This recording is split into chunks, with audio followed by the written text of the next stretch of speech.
Hi hello guys, welcome back to Kavya Ravi Kannada vlog. So ಎಲ್ಲರೂ ಕೂಡ ತುಂಬಾ ಚೆನ್ನಾಗಿದ್ದೀರಾ ಅನ್ಕೋತೀನಿ. ನಾನು ಕೂಡ ತುಂಬಾ ಚೆನ್ನಾಗಿದ್ದೀನಿ. ಇವತ್ತು ವರಲಕ್ಷ್ಮಿ ಹಬ್ಬ. ಸೊ ನನ್ನ ಕಡೆಯಿಂದ ಎಲ್ಲರಿಗೂ ವರಮಹಾಲಕ್ಷ್ಮಿ ಹಬ್ಬದ ಶುಭಾಶಯಗಳು.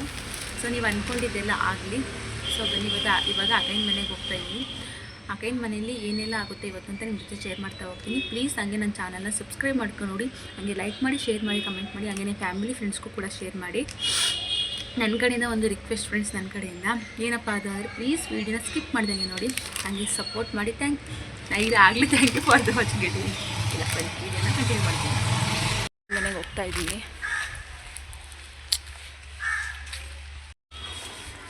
ಮನೆ ಹತ್ರ ಬಂದೆ, ನೋಡೋಣ ಏನು ಮಾಡ್ತಾವೆ ಅಂತ. ಬನ್ನಿ. ನನ್ನ ಮಗ ಎಲ್ತೋನೋ ಇಲ್ವೋ ಗೊತ್ತಿಲ್ಲ, ಅದು ನೋಡಬೇಕು ಏನು ಮಾಡ್ತಾಯಿದ್ದೀನಿ ಅಂತ. ಸೊ ಬೇಗನೆ ಬಂದಿದ್ದೀನಿ.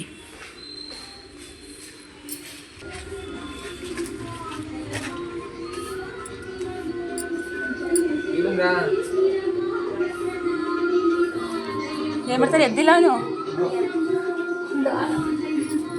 ಅಡುಗೆ ಪ್ರಿಪ್ರೇಷನ್ ನಡೀತೈತೆ. ಇನ್ನು ಫ್ರೆಂಡ್ಸ್, ಅಕ್ಕಿನೂ ನಾಗೇಶಣ್ಣನೂ ಅಡುಗೆ ಮಾಡ್ಕೊಳ್ತಿದ್ರು. ಅಡುಗೆ ಪ್ರಿಪ್ರೇಷನ್ ನಡೀತಿತ್ತು. ಇನ್ನು ನನ್ನ ಮಗ ಎದ್ದವನ ನೋಡಿದೆ, ಅವನು ಇನ್ನೂ ಎದ್ದಿರಲಿಲ್ಲ. ಲೇಟಾಗಿ ಮಲ್ಕೊಂಡಲ್ಲ, ಅದಕ್ಕೆ ಇನ್ನೂ ಎದ್ದಿರಲಿಲ್ಲ ಅಂದರೆ ನಾನು ಏನು ಎಬ್ಸಕ್ಕೆ ಹೋಗಲಿಲ್ಲ. ಇನ್ನು ಮತ್ತೆ ಲಕ್ಷ್ಮಿ ಎಲ್ಲ ಕೂರಿಸಿದ್ರಲ್ಲ, ಅದಕ್ಕೆಲ್ಲ ಮತ್ತೆ ಪೂಜೆ ಮಾಡಿ ನೈವೇದ್ಯಕ್ಕೆಲ್ಲ ಇಟ್ಟು ರೆಡಿ ಮಾಡಿದ್ದು ಅಕ್ಕನೇ. ಇನ್ನು ಊಟಕ್ಕೆ ಕೊಡೋಕ್ಕೆ ಮಧ್ಯಾಹ್ನಕ್ಕೆ ಅಂತ ಎಲ್ಲರಿಗೂ ಹೇಳ್ಕೊಂಡಿದ್ರು. ಹಾಗಾಗಿ ಏನೋ ಗೊತ್ತಿಲ್ಲ ಫ್ರೆಂಡ್ಸ್, ಜಾಸ್ತಿ ವಿಡಿಯೋನ ಕ್ಯಾಪ್ಚರ್ ಮಾಡೋಕ್ಕೆ ಆಗಲಿಲ್ಲ. ಮಾಡೋಣ ಅಂದ್ಕೊಳ್ಳೀನಿ, ಬಟ್ ಇನ್ನು ಅದು ಇದು ಅನ್ಕೊಂಡು ನಾನು ವೀಡಿಯೋನೇ ಮರ್ತುಬಿಟ್ಟಿದ್ದೆ. ಸೊ ಎಷ್ಟಾಗುತ್ತೆ ಹಬ್ಬದ ದಿನ ಎಷ್ಟಾಗುತ್ತೆ ಅಷ್ಟು ನಾವು ಸ್ವಲ್ಪನ ಕ್ಯಾಪ್ಚರ್ ಮಾಡಿದ್ದೀನಿ. ಇನ್ನು ಅಕ್ಕಯ್ಯನ ಬೀನಿಸ್ ಎಲ್ಲ ಬಿಡಿಸ್ಕೊಳ್ತಿದ್ದು, ನಾನು ಕಾಯಿ ತುರ್ಕೊಡ್ತೀನಿ ಅಂತ ನಾನು ಕಾಯಿ ತುರಿತಿದ್ದೆ. ನಮ್ಮ ಚಿನ್ನಿ ಯಶು ವೀಡಿಯೋ ಮಾಡ್ತಿದ್ದೆ, ಅದಕ್ಕೆ ಹೇಳ್ತಿದ್ದೆ ನಾಗೇಶ್ ನನ್ನ ಜೂಮ್ ಮಾಡಿ ತೋರಿಸು, ಎಲ್ಪ್ ಮಾಡ್ತಿರೋದ ಅಂತ ಹೇಳ್ತಿದ್ದೆ ನಮ್ಮ ಚಿನ್ನಿಗೆ. ಅವನು ಕೂಡ ತೋರಿಸ್ತಾ ಇದ್ದ.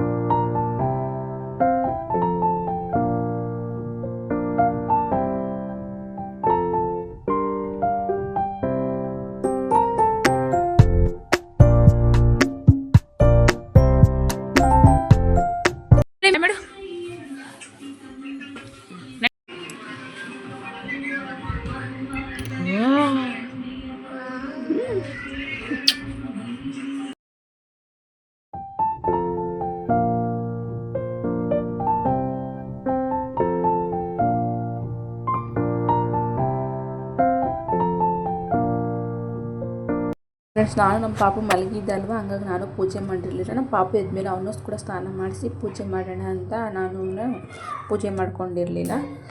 ಇನ್ನು ಪಾಪುನು ಕೂಡ ಸ್ನಾನ ಮಾಡಿಸಿ ನಾನು ಪಾಪ ಇಬ್ಬರು ಕೂಡ ಲಕ್ಷ್ಮಿಗೆ ಪೂಜೆ ಮಾಡಿದ್ರು. ಸೊ ವರಲಕ್ಷ್ಮಿ ಹಬ್ಬದ ದಿನ ನಾನು ಏನು ಕೇಳ್ಕೊಳ್ತೀನಿ ಅಂದರೆ, ಸೊ ಈ ವರ್ಷ ಸೋಷಿಯಲ್ ಮೀಡಿಯಾನಾಗ ಹೇಳ್ತಿದ್ದೀನಿ, ಮುಂದಿನ ವರ್ಷಕ್ಕೆ ಇದೇ ವರಲಕ್ಷ್ಮಿ ಹಬ್ಬಕ್ಕೆ ಏನು ಸಕ್ಸಸ್ ಕೊಡ್ತೀಯ ಯೂಟ್ಯೂಬಲ್ಲಿ, ಎಲ್ಲ ನಿನಗೆ ಬಿಟ್ಟಿದೆ ತಾಯಿ ಅಂತ ಕೇಳ್ಕೊಂಡಿದ್ದೀನಿ. ನೋಡಬೇಕು ಏನಾಗುತ್ತೆ ಅಂತ.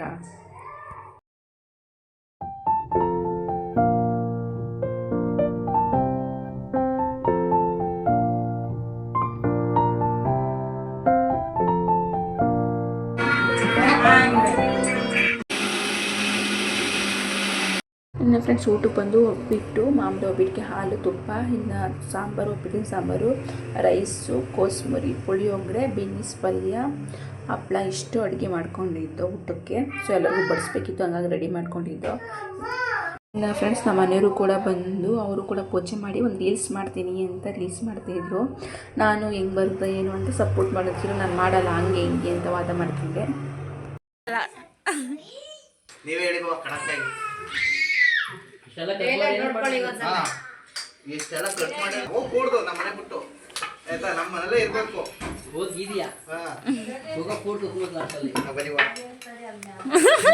ಟೀ ಕುಡಿಯೋಕಾರ ಬಿಡಿ ಹೋಗ್ಲಿ. ಇನ್ನು ಫ್ರೆಂಡ್ಸ್, ಟೈಮ್ ಬಂದು 6 ಗಂಟೆ ಆಗಿತ್ತು. 6 ಗಂಟೆಲಿ ಆಕೆ ರೆಡಿಯಾಗಿ ಅರ್ಶಿನ ಕುಂಕುಮ ಕರಿಬೇಕಿತ್ತು ಎಲ್ಲರನ್ನೂ ಕೂಡ, ಹಾಗಾಗಿ ಕರಿಯೋಕ್ಕೆ ಹೋಗ್ತೀನಿ ಅಂತ ರೆಡಿಯಾಗಿ, ಇನ್ನು ಸಾಯಂಕಾಲ 6 ಗಂಟೆ ಆದಮೇಲೆ ನೈವೇದ್ಯಕ್ಕೆ ಇಟ್ಟು ಮತ್ತೆ ಪೂಜೆ ಮಾಡಿ ಆರತಿ ಮಾಡಬೇಕಿತ್ತು. ಹಾಗಾಗಿ ಮತ್ತೆ ರೆಡಿಯಾಗಿ ಆಕೆಯೂ ಕೂಡ ಆರತಿ ಮಾಡೋಣ ಅನ್ಕೊಂಡು ಪೂಜೆ ಎಲ್ಲ ಮಾಡ್ಕೊಳ್ತಿತ್ತು. ಇನ್ನು ಅರ್ಶಿನ ಕುಂಕುಮ ಬೇರೆ ಕರೆದಿದ್ರಲ್ಲ, ಅವ್ರ ಮನೆಗೂ ಕೂಡ ಹೋಗಬೇಕಿತ್ತು. ಹಂಗಾಗಿ ಪೂಜೆ ಮಾಡ್ಕೊಳ್ತಾ ಇದ್ದೆ ಮತ್ತೆ ಇನ್ನೊಂದ್ಸಲಿ 6 ಗಂಟೆಯಲ್ಲಿ.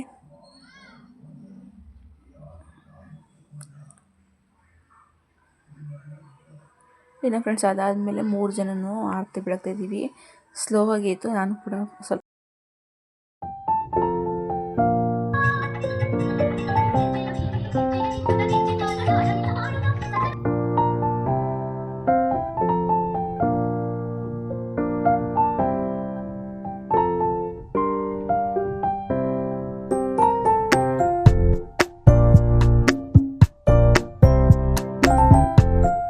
ಮೇಷ್ಟ್ರೆ ಶುರು ಮಾಡೋದಾ?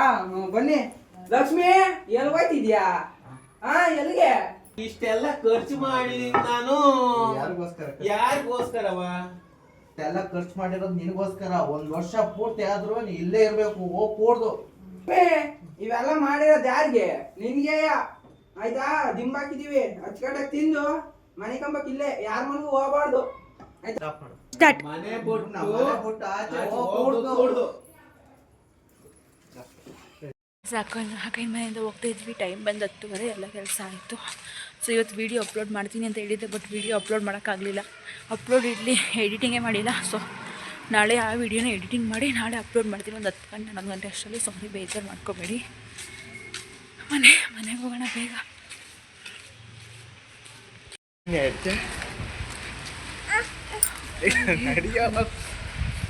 ಈಗ ಹೋಗಿ ಮನೆಗೆ ಸಾಕೋಣಂಗೆ ಆಗ್ತಾಯಿದೆ. ವರಮಹಾಲಕ್ಷ್ಮಿ ಅಂದರೆ ಕೆಲಸ ಹೆಂಗಿರುತ್ತೆ ಅಂತ ನನಗೂ ಗೊತ್ತು ಅಲ್ವಾ. ಹಾಗಾಗಿ ಸೊ ಇವತ್ತು ಲೈವ್ಗೆ ಹೋಗ್ಬೇಕು ಅಂದ್ಕೊಂಡೆ, ಬಟ್ ಲೈವ್ಗೂ ಕೂಡ ಬರೋಕ್ಕಾಗಲಿಲ್ಲ. ಸೊ ವರಲಕ್ಷ್ಮಿ ಹಬ್ಬ ಹೇಗಿರುತ್ತೆ ಅಂತ ಈ ವಿಡಿಯೋದಲ್ಲಿ ಅಲ್ಲ ಕ್ಯಾಪ್ಚರ್ ಮಾಡಿದ್ದೀನಿ. ಸೊ ನೋಡೋಣ ಲಕ್ಷ್ಮಿ ಹಬ್ಬದ ಬ್ಲಾಗ್ನ ಎಷ್ಟಾಗುತ್ತೋ ಅಷ್ಟು ಕ್ಯಾಪ್ಚರ್ ಮಾಡಿದ್ದೀನಿ. ಎಷ್ಟು ತಗೊಂಡಿದ್ದೀನೋ ಅದನ್ನೇ ಅಷ್ಟೇ ಅಪ್ಲೋಡ್ ಮಾಡ್ತೀನಿ. ಫ್ರೆಂಡ್ಸ್ ಮನೆಗೆ ಬಂದು ಟೈಮ್ ಬಂದು ಕರೆಕ್ಟಾಗಿ 10:33 ಆಗೈತೆ. ಸ್ವಲ್ಪ ಖುಷಿ ಆಗ್ಬಿಟ್ಟಿದ್ದೀನಿ. ಸೊ ಟೈಮ್ ಬಂದು 10:30 ಆಗೈತೆ ಫ್ರೆಂಡ್ಸ್. ನೋಡೋಣ, ಆದರೆ ಈ ವ್ಲಾಗ್ನ ಇಲ್ಲಿಗೆ ಎಂಡ್ ಮಾಡ್ತೀನಿ. ಸೊ ಆಗಲಿಲ್ಲ ಏನಾದ್ರು ನಾಳೆ ಬೆಳಗ್ಗೆ ಕಂಟಿನ್ಯೂ ಮಾಡ್ತೀನಿ. ನೋಡೋಣ, ನಾಳೆ ಬೆಳಗ್ಗೆ ಕಂಟಿನ್ಯೂ ಮಾಡ್ತೀನಿ. ಇಲ್ಲ ವ್ಲಾಗ್ನ ಇಲ್ಲಿಗೆ ಎಂಡ್ ಮಾಡ್ತೀನೋ ಗೊತ್ತಿಲ್ಲ. ಸೊ ಇವತ್ತು ವೀಡಿಯೋ ಆಗ್ತಾ ಇರೋದ್ರಿಂದ ಸಿಕ್ಕಾಬಿಟ್ಟು ನನಗೆ ಬೇಜಾರಾಗ್ತೈತೆ. ಲೈವ್ ಮಾಡೋಕ್ಕಾಗಲಿಲ್ಲ, ವೀಡಿಯೋನೂ ಮಾಡೋಕ್ಕಾಗಲಿಲ್ಲ. ಈಗ ಹೆಂಗಾಗ್ಬಿಟ್ಟಿದೆ ನನಗೆ ಒಂದೊಂದು ದಿನವೂ ಇಂಪಾರ್ಟೆಂಟ್ ಆಗಿರುತ್ತೆ. ವೀಡಿಯೋ ಆಗಿರ್ಬೋದು, ಲೈವ್ ಆಗಿರ್ಬೋದು, ಸಿಕ್ಕಾಪಟ್ಟೆ ಇಂಪಾರ್ಟೆಂಟ್ ಆಗಿರುತ್ತೆ. ಸೊ ಇವತ್ತು ಮಿಸ್ ಆಯಿತು. ನೋಡೋಣ, ಆದಷ್ಟು ನಾಳೆ ಲೈವ್ಗೆ ಪಕ್ಕ ಬರ್ತೀನಿ. ವರಲಕ್ಷ್ಮಿ ಹಬ್ಬದ್ದು ಒಂದೊಂಚೂರು ಕ್ಲಿಪ್ಪಿಂಗ್ಸ್ ತೊಗೊಂಡಿದ್ದೀನಿ. ನನ್ನ ಪ್ರಕಾರ ವರಲಕ್ಷ್ಮಿ ಹಬ್ಬದ್ದು ನಾನು ನಿಮಗೆ ವಿಶ್ ಮಾಡಿರೋದು ನಾಳೆಗಿಲ್ಲ ನಾಳೆ ಬರುತ್ತೆ. ಈ ವಿಡಿಯೋ ನಾಳೆಗಿಲ್ಲ ನಾಳೆ ಬರುತ್ತೆ. ಇನ್ನೊಂದು ವಿಡಿಯೋ ನಾಳೆಗೆ ಅದನ್ನು ಅಪ್ಲೋಡ್ ಮಾಡ್ತೀನಿ. ಈ ವಿಡಿಯೋ ಬಂದು ನಿಮಗೆ ನಾಳೆಗಿಲ್ಲ ನಾಳೆ ಬರುತ್ತೆ. ಸೊ ನೋಡಿ, ಸಪೋರ್ಟ್ ಮಾಡಿ ನೋಡೋಣ. ಆದರೆ ಬೆಳಗ್ಗೆ ಕಂಟಿನ್ಯೂ ಮಾಡ್ತೀನಿ, ಇಲ್ಲಾಂದರೆ ಎಲ್ಲಿಗೆ ಎಂಡ್ ಮಾಡ್ತೀನಿ ಫ್ರೆಂಡ್ಸ್. ಈ ವಿಡಿಯೋನೇ ಕಂಟಿನ್ಯೂ ಮಾಡ್ತಿದ್ದೀನಿ. ನೆನ್ನೆ ಬ್ಲಾಗ್ನ ಎಂಡ್ ಮಾಡೋಕ್ಕಾಗಲಿಲ್ಲ, ಹಂಗೆ ಕಂಟಿನ್ಯೂ ಮಾಡ್ತಾಯಿದ್ದೀನಿ. ನಮ್ಮ ಪಾಪನು ಕ್ಲಾಸಿಂದ ಹಂಗೆ ಕರ್ಕೊಬಂದೆ. ನಮ್ಮ ಮನೇಲಿ ಬಟ್ಟೆ ಹೊಲಿಯಕ್ಕೆ ಹಾಕಬೇಕು ಅಂದರು. ಅವರು ಸರಿ ಆಯಿತು ಅಂದ್ಕೊಂಡು ಅವರು ಬಟ್ಟೆ ಹೊಲಿಯಕ್ಕೆ ಹಾಕಕ್ಕೆ ಹೋಗೋರೆ. ನಾನು ನನ್ನ ಮಗ ಗಾಡಿ ಕೂತಿದ್ದೀವಿ. ಏನದು ಏನದು ಸ್ವಲ್ಪ ಬನ್ನಿ ಫ್ರೆಂಡ್ಸ್, ಇವಾಗ ಬ್ಲಾಗ್ನ ಕಂಟಿನ್ಯೂ ಮಾಡ್ತೀನಿ. ಬನ್ನಿ.